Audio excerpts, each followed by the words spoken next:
Let's talk about the estradiol side effect of blood clots.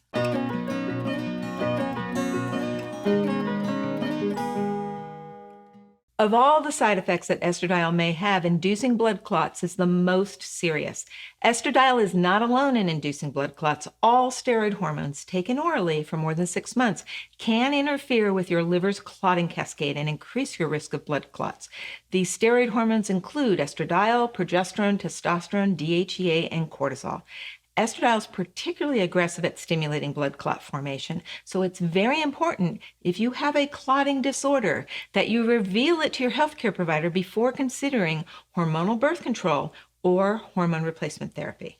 One way that you can help to prevent blood clots from estradiol is using estradiol transdermally through the skin or sublingually underneath the tongue. These delivery mechanisms bypass the liver, which prevents estradiol from interfering with the clotting cascade. Now, if you have any questions about estradiol and blood clots, please join us in our free hormone reboot training. I'll see you in the next video.